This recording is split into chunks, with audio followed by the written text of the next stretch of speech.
My name is Alison James, but I am also Mangrovejane Resident. 3 years ago, I started a very big adventure by jumping down the rabbit hole of reality to find out who I would become.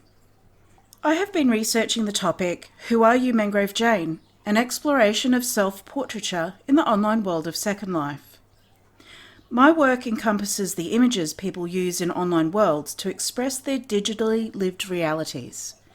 I used an ethnographic methodology to explore the ways in which residents of Second Life presented their images, how they have chosen to portray themselves through publicly curated images, and also how they portray the world and the cultural circles they move in. I employed practice-led research to take this knowledge and apply it to my own visual studies. I learned to construct and maintain my own digital reality through self-referential constructed images. My own work is a set of online world photography, digital and physical installation, and video or machinima used to explore the different ways I've examined the topic philosophically, culturally, and ethnographically. Basically, I've lived in the online world of Second Life, studied the people, their culture, and their images, and I emulate them in order to understand them.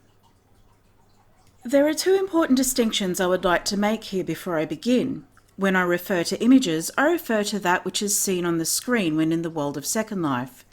The avatar is an image, my home is an image, an online world is an image made up of many images.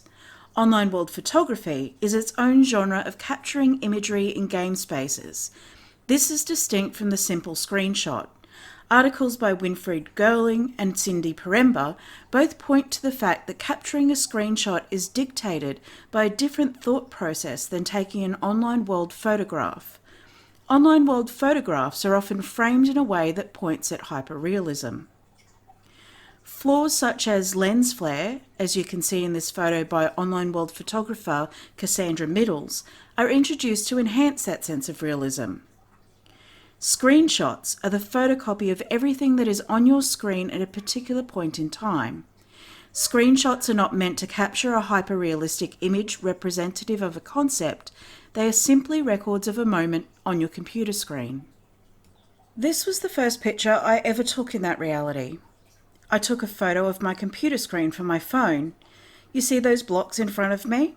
I have to jump over the gaps between them to get through the new user tutorial. Sounds easy, right? Well, turns out jumping in games is my disability. I did this 62 times before I made it through. I swear it's not just me though. Second Life notoriously lacks an intuitiveness in its design.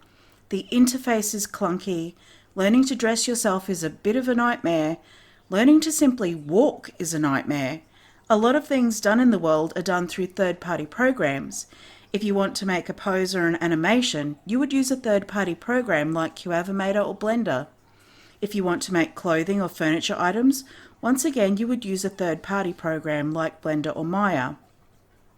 Essentially, when you choose to live and create in Second Life, you choose to interact with a suite of programs in order to enhance your experience in the world. So, why would someone choose to work and play in such a difficult environment? Well, Second Life is an old, established online world. Linden Lab owns a platform, and the residents of the world, which is the platform, create everything else. It is an inherently creative world, and as such has an incredible capacity to support and encourage creativity. There is a thriving art scene in the world. It is still used by universities and schools for education purposes. There is a collection of us who have, and still are, using the world for our postgraduate studies in multiple areas. For example, Mondrian, who has just finished his Masters of Fine Arts by exploring the world of machinima and spoken word poetry through Second Life imagery. Tess Baxter, who is completing her PhD in Second Life through machinima and also through prints taken from stills of her machinima. She is currently exhibiting in Denver and Berlin. We are just a few of many. The world has an established economy that converts digital currency to physical world currency, and it has a large, stable population. For me, if you want to see the way people put themselves together when given the freedom to do so in any way imaginatively possible, you need to be in a place that allows you to do exactly that. As I moved through the world and got used to basic things like dressing and walking, I found myself doing the things that I would normally do in my first life. I was simply getting out and exploring the world, checking out places and spaces with my eyes wide open. But also, I was trying to find my place and work out who I was here. I was frustrated by the constraints of creators. It was difficult to make an avatar that looked like myself, and I wasn't even sure if I wanted to look like myself. If I wanted to buy clothing, I needed standardized body that would fit the clothing made by people in world. If I wanted to buy hair and makeup, I needed a head for that.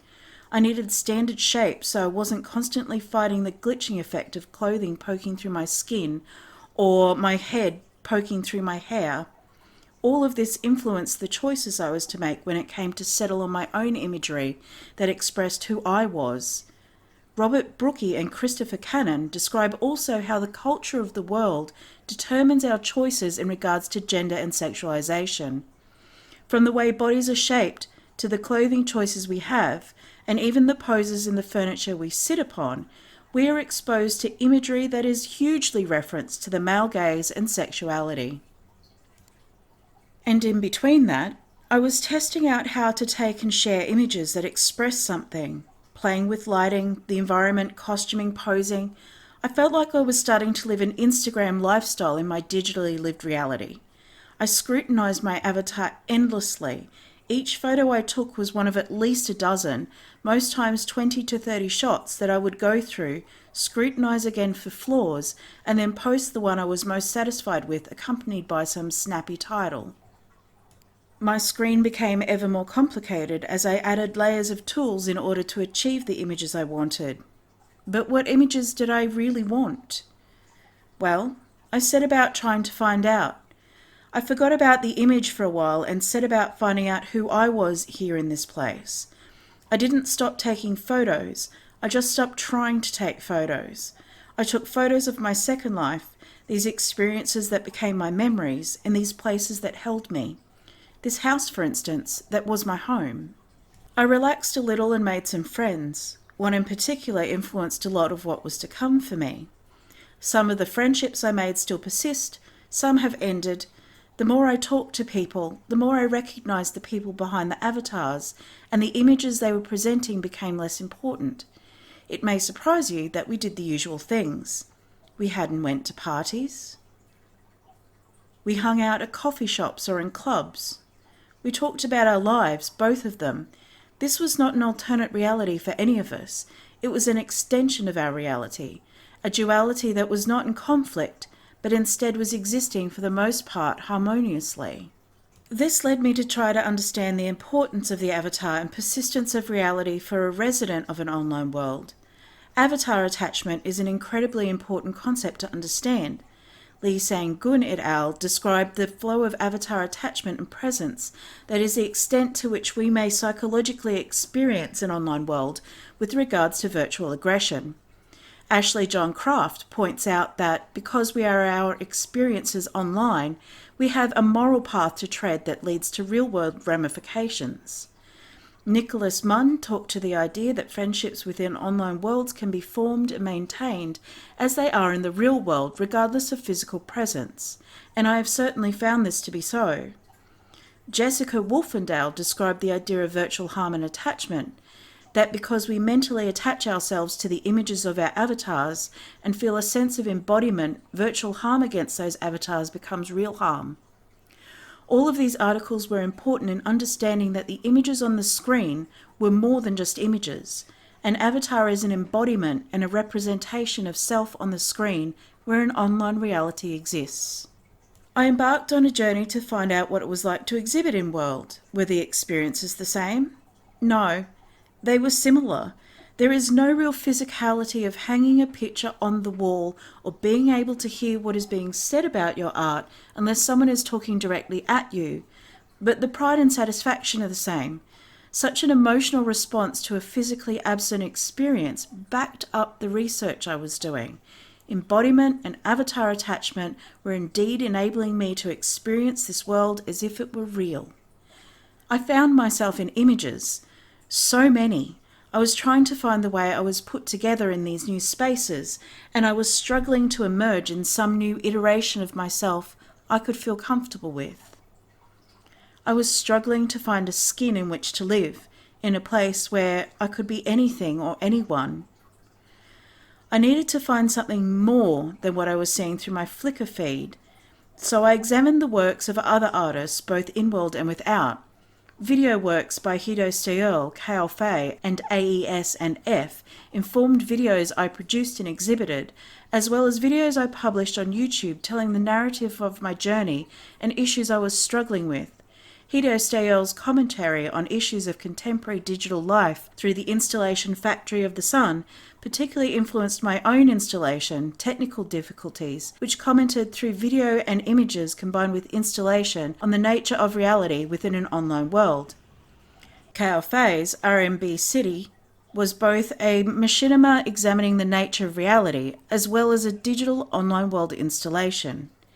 AES and F had a huge influence in the way I perceived the world, the classical posing with a modern twist, capturing the consumerism, revealing our prejudices, and examining culture resonated deeply with the culture I was experiencing online. Both of these exemplars informed and inspired my own digital installation and accompanying video capture of an appropriation of Bosch's Garden of Earthly Delights.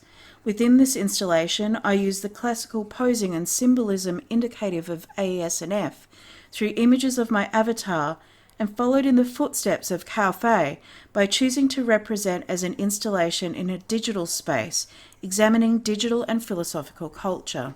For a while I went back to capturing place. I was missing being out in real-world environments, so I took inspiration from classical landscape painters such as John Constable and Thomas Cole, and captured landscape photos of ephemeral places.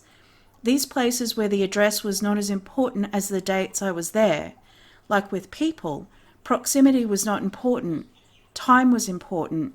Stories were important. The weather on the internet says was very important. I started capturing stories about myself. I set these up and shoot them raw in places in the world. Raw in this sense means that I did not take them out and manipulate them in GIMP. I just used the photos I set up and shot in world. I went back to studying AES and F, taking the core elements of strong dramatic posing and working with that in the photos. The next level went to manipulated narratives. I would set up the shot and layer it in GIMP in order to tell the stories in a different way. These GIMP images are closer to video than the original shots and are intended to work with video. And lastly, I took self-portraits and once again learned to manipulate them in different ways. This one in order to express the ephemerality of the image, the person and the world. Self-portraits have not only been a large part of my journey, but are also a large part of the images put out into the world by the people of the world. And it turns out that my photos, all of them, are my self-portrait. I started this journey by looking for a subject. I was asking a question over and over until I heard its voice loud and clear and strong. I could feel it echoing in my brain, forcing paths that I could do nothing else but sing down. I was compelled, but I was also a willing participant. I listened to other songs and stories. I joined my voice to theirs, added my questions to theirs, and together we are an unfinished and unending cacophony. My name is Alison James, but it is also Mangrovejane Resident. I have adventured in the minds of many in order to come back to being exactly who I am. Second Life is a place that is all about self-referential imagery. The clothes we wear, the products we choose, the places we inhabit, visit, call home. It all adds to the constant flow of images that reference who we are in an online world that become our own self-portrait. And that is my reality. Thank you.